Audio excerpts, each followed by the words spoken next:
I'm sorry it's taken so long. It's been an emotional month. I've felt like I'm losing my mind, or already lost it. I've been in the hospital for 3 weeks. You'll remember I left off at my wife's parents' house not sure what the hell to do.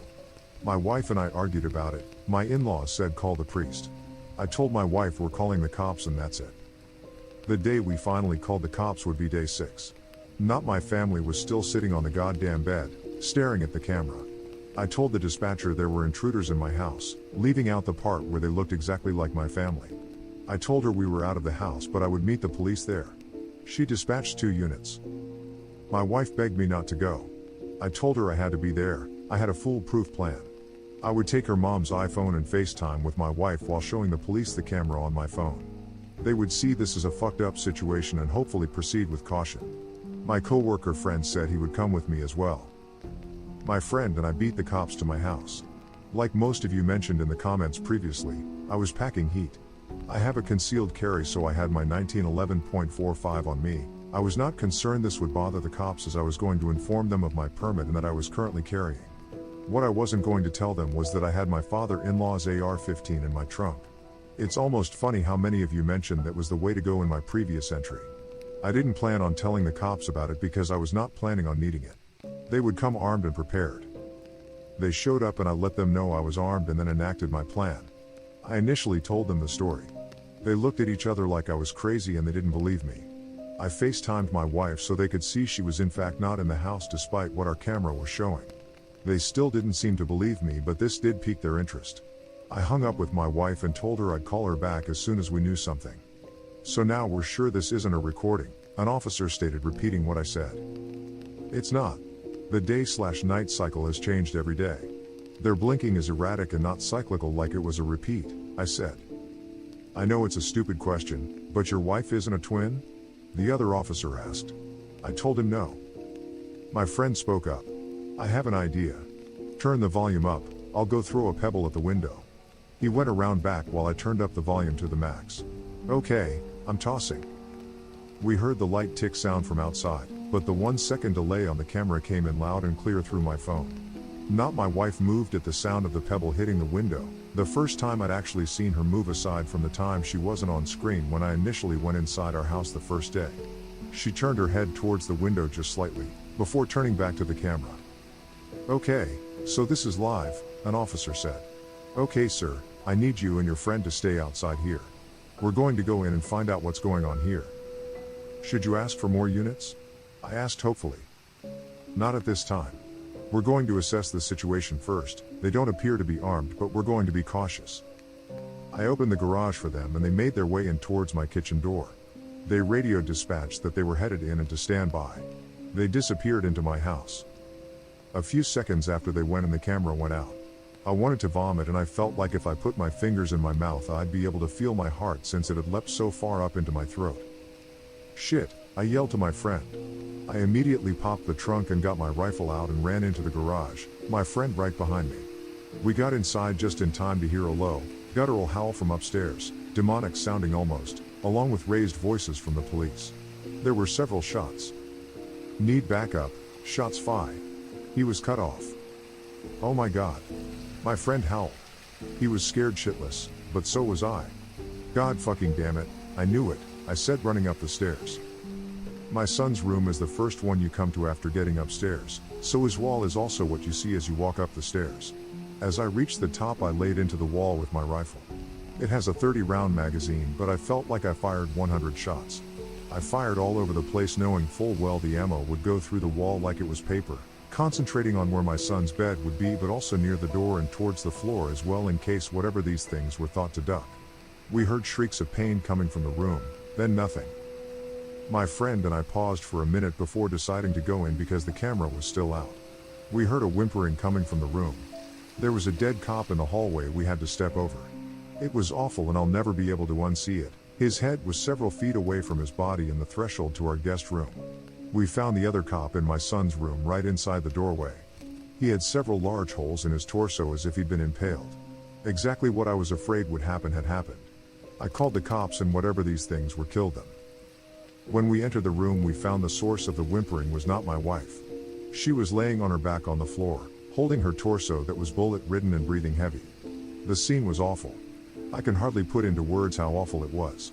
I know now, just like I did then, they weren't my family. It shouldn't have been hard, I should have been able to just go in and finish it, but instead I fell to my knees. Not my wife begged for her life. "I don't want to die, honey," she whimpered. "I wanted to have more kids, I can't die now." I looked over at not my son, who had to be dead. He'd taken 2 shots at least to the head, or what was left of it. He had several more in his torso and 1 or 2 on his legs and arms. If you have kids, seeing their lifeless, bullet-ridden body is a special kind of hell. Again, I knew it wasn't my son, but it was. I was going to be sick. I'd killed my family. I turned back to not my wife, she was acting just like my wife. It even mimicked her anxiety about death that she has had in the past year or so. "It's not her, man. I forgot my friend was even there. It's not her, shoot it." I know what you guys are thinking. How many times has this happened in the movies and you scream at your TV for the main character to just shoot the imposter because it's not their loved one? I guess movies get it right somehow. I'll never roll my eyes at the character who can't kill an imposter again. "Please don't shoot me," it begged. My hands were shaking as I aimed at it. Why couldn't I do it? I knew, this wasn't my wife. "Listen, man," my friend began calmly. "Look at it. Its blood is yellow. It's not your family." Was it yellow? It was. Seeing my family slain was so traumatic I hadn't even noticed their blood wasn't red. I steadied my aim and not my wife suddenly stopped begging. She began that guttural, terrifying shriek and something black or gray started to protrude from her mouth, like a tentacle or something, and I fired. At that range her head more or less exploded. Whatever these things were, they appeared to be mortal. I was still on my knees and my friend was out in the hallway just outside the door. We heard the sounds of approaching police sirens. I'd forgotten one of the cops had gotten a shots fired call over the radio before being killed. It seemed like it had been hours, but it had only been about 5 minutes since the police had gone in. My friend went downstairs to let the police know what to expect. I stood up and slowly made my way into the hallway. I was lightheaded and felt like I was going to be sick. My bedroom is adjacent to my son's, so the doorway is about a foot to the right of my son's doorway. My door was closed, but as I exited my son's room my door opened. Not me walked out into the hallway, wearing exactly the same thing I was at that time. I was shocked in place. I couldn't move, but it did. It walked towards me and its right arm turned black and morphed into what appeared to be a tentacle. It was wiggling around like a squid or octopus appendage. When he thrust his arm at me it solidified and impaled me through my abdomen. It then stabbed me in the left leg just above the kneecap. I fell to the ground in pain. Its tentacle arm was wiggling again. "Why did you kill my family?" it asked. When it spoke its voice changed pitch several times. It was my voice, then much deeper, then normal again. It alternated several times saying that one sentence. It moved in closer. The rifle was gone by I still had my .45. I pulled it out and got a shot off in its right knee. It howled. As Not Me fell to his knee I fired a couple more shots, getting 2 into its abdomen and left side of its ribs. It breathed heavily for a few seconds before I used the last of my strength to aim proper and shot Not Me in the face. Its blood was also yellow. I lay there bleeding out thinking this was it for sure. I still had some strength from adrenaline kicking in, so I took my belt off and tried to make a tourniquet for my leg. With my stomach wound it was hard to give it a good yank to tighten it. I then took my shirt off and balled it up and packed my stomach wound and applied as much pressure as I could. Being a nurse probably saved my life. I passed out, but the measures I took must have kept me alive long enough for EMS to arrive. I heard raised voices and the sound of pounding coming up the stairs before I went out.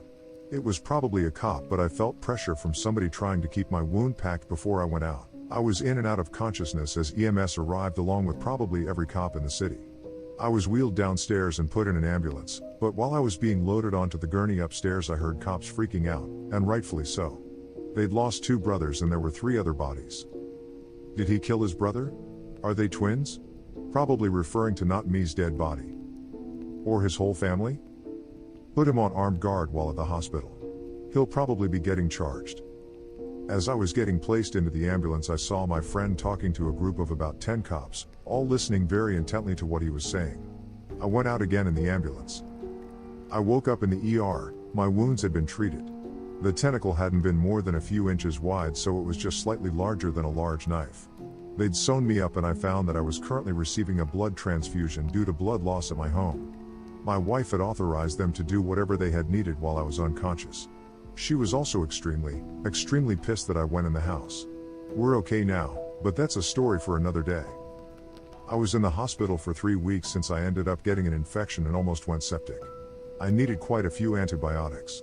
For the entire 3 weeks I had cops in my room with questions. After about a week they released me and no longer had me under armed guard. I told them absolutely everything, not caring if it made sense or not, and thank God my friend had come with me since he was able to corroborate this weird story. Midway through my hospital stay, men with suits came to pay me a visit. They were government, I knew right away.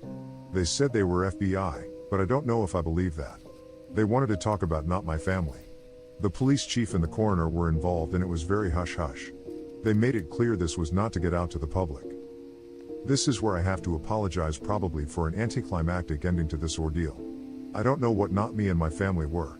Neither do they. The only thing we know is that they were sentient creatures that looked like us and had yellow blood. I begged the coroner to tell me about their autopsies, but he said he wasn't allowed to say. He must have felt bad for me, since I received a bouquet of flowers a couple days later. The card inside the envelope read, "We don't know what they are. They have the same organs we do but in different parts of their body aside from their brain, but what's red and pink inside us is green and yellow inside them. They're humanoid creatures, but whatever they aren't human. The government thinks they may be extraterrestrial. Destroy this letter ASAP." We had our house professionally cleaned.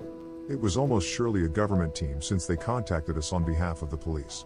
We could not find any Google reviews or website for the company online. My wife and I are not going to go back to our house. We would love to burn it down, but there's no way to do that and avoid suspicion of arson at this point. We'll end up taking a huge loss on the property since everyone in our neighborhood knows there was an incident involving multiple deaths in the house but don't know what actually happened. It'll be hard to sell, but eventually it will. We're going to move on from here. I told everyone at work it was a home invasion and they bought it. I'll go back to work in a couple weeks and we'll start looking for a new house. Again, I'm sorry. I know everyone wanted a concrete ending and to know exactly what the fuck those things were. But we just don't know. Aliens sounds good to me. I've been thinking if they were supernatural or actual demons, gunfire wouldn't have been able to kill them. It's just hard to say. If they were aliens, why did they just sit there and creep in our house for a week? They didn't even try to take over our lives. It's hard to wrap my head around. If it is aliens, keep your eyes peeled out there. There could be more of them.